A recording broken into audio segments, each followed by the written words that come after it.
The best of money matters. Wealth Tracker. Welcome to the Wealth Tracker, where we dive into the uncharted territories of niche investment strategies that promise to redefine wealth. Hello, I'm Hongbin Jeong. Now, Web3 represents a major shift in how we think about the internet, moving from centralized platforms to decentralized technologies that empower users with greater control, privacy, and ownership of their data. From decentralized finance and NFTs to blockchain protocols and governance tokens, there are many facets to consider when it comes to evaluating investment opportunities in this space. So what should you be watching out for? What are some strategies to consider for securing capital in Web3? Well, to find out more, joining me now is Max Stuedlein, who is the head of strategic digital asset solutions at Sygnum. Max, welcome to the show. Thank you. Thank you for having me. Thank you so much for joining us. Max, now there's been a lot of interest in Web3 technologies, and founders of Web3 startups and projects are constantly looking to raise capital. How do you come into the picture? Sure. So our team, which has a long name but is essentially a corporate finance advisory function, works with the founders of companies to access what we call capital markets. We help them with equity raises, with debt if necessary, and now, as you alluded to with Web3, we have this concept of a token. And being able to raise capital via a token is something that's a bit new, and it's something that we work with the founders on to understand how that fits into their business model, how to structure an offering that's interesting for investors, and to go out and kind of introduce them to investors and help them with that process. I see. So how do you evaluate whether a Web3 project is viable and ready to fundraise? Well, we tend to raise for companies that are a little more advanced, what we would call a Series A round or above. And at this stage, company typically has some sort of product market fit, right? So they've got a steady customer base, they're getting revenue in, they have some structure in the company in terms of organizations and processes and, if necessary, functions like legal and compliance. But we're essentially looking at what's the overall market that they're trying to serve? How are they trying to serve it? Who their competitors are? In some ways, we can look at very classical techniques in finance to understand if the company, we think is viable. But then we also have to layer in some of these new concepts around Web3 because the concept of valuation has shifted so much in the Web3 space. So that's really kind of the heart of what we do when we talk to companies. I see. So what kind of investors would be interested in these projects? I mean, are they typically well-established founders in the Web3 space, or VCs looking to diversify into the Web3 space? Yeah, so you really have to look at what stage the company is raising for. I guess in earlier stages, what we would call a seed round or even pre-seed, you tend to get more angel investors and smaller VCs, so even high net worth individuals, accredited investors who are looking to make these riskier bets on smaller companies. As you get more established where we play, in the area we play, we tend to see more venture capitalists, and we kind of break them down between what we might call blockchain VC. These are the VCs who are really quite familiar with the space and are quite aggressive at exploring different strategies in the Web3 space. But we also see now traditional VCs as well who want to add a Web3 component to their overall portfolio. You still get family offices, high net worth individuals also playing in the space if their portfolio, if they're looking to add a bit of a Web3 component to it. I see. So when it comes to fundraising, is putting up equities the only way to do so? Well, no, and I think for us, one of the key pieces of information we like to impart to the founders, especially those who don't have a token or don't have a strong Web3 presence, is getting them to understand how a token can help with their fundraising. With a token, valuing that token and understanding how value accrues to that token can change very dramatically depending on the business model. But it's an interesting, what I would say is a non-dilutive way to raise capital. With equity, the founders are giving up some of their ownership of that company. With a token, you don't have that same consideration.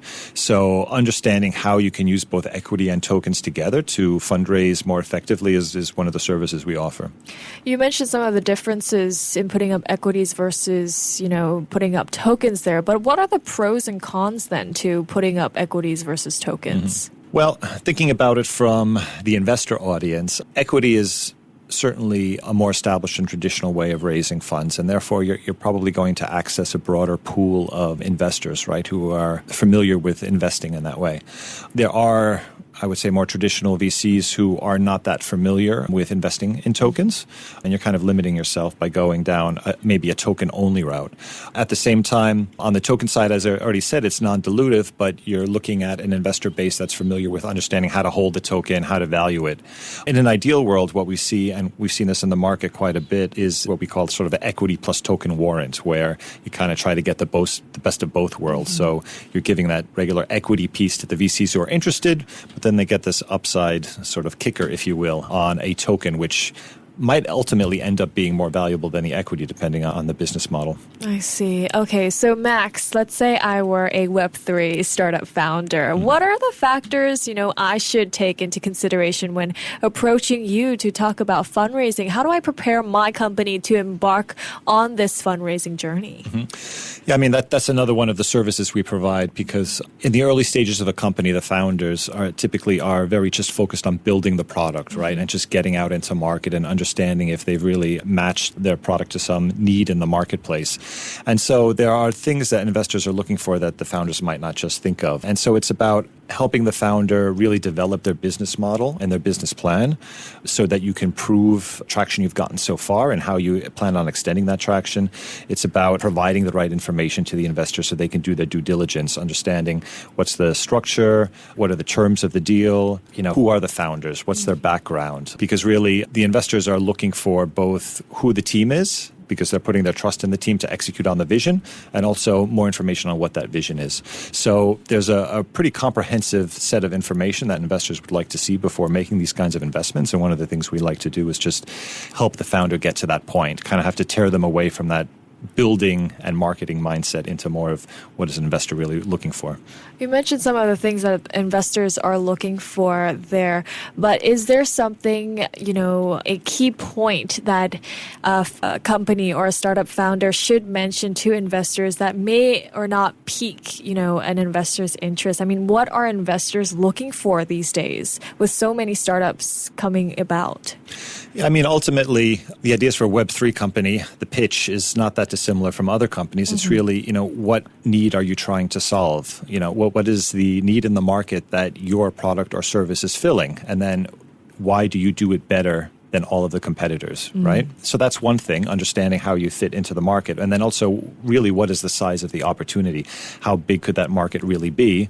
And why do you think that you're going to be the one to succeed in it? And these are very fundamental, basic questions that you kind of have to go through for all, businesses growing at these stages. I see. So what are some of the hottest Web3 technologies VCs are looking at the moment? And what opportunities or an investment insights do such interests present to the regular man on the street? Well, there are definitely themes that come and go in the venture capital world and the fundraising world as in other areas. I think 21, 22, we saw really a real peak in terms of Web3. Lately, we've seen a lot of interest in AI that's been sort of sucking a lot of the investment capital from other parts of the ecosystem. And then now we're seeing more quantum, seeing robotics in particular being quite interesting. But all of these are also applicable to Web3 because, blockchain is a technology that enables you to build services and products that can leverage also AI and crypto. So I think where you see a intersection between blockchain and AI or blockchain and robotics or I guess the perfect situation would be all three. I think that's where there's a lot of investor interest at the moment. So, I mean, you mentioned AI, quantum, and robotics. They are some key themes that are being played out. Do you see them continuously being a key theme, or do you see new themes coming into the space? Yeah, I mean, there'll always be new themes, or I don't want to call them fads, but certainly things that investors focus on. I think a lot of these technologies, AI, quantum, are so early that they'll probably be with us for quite some time before they become more established. The same for Web3. I think we're really just on the early days of what Web3 technologies can do and how it serves as a foundation for some of these new technologies coming as well. I guess to your point on, man on the streets, certainly in my role, I work primarily with accredited investors, institutional investors, but there are ways that even somebody who doesn't meet those classifications can participate in some of these themes. And obviously, if you look at equity markets, you've seen a lot of noise, certainly in the U.S., around robotics companies and quantum companies lately, right? Space exploration companies. So there are ways that even people who don't necessarily meet AI or II status can participate in these to some degree. It just tends to be more on public listed companies rather than the private world, where I'm primarily dealing with. I see.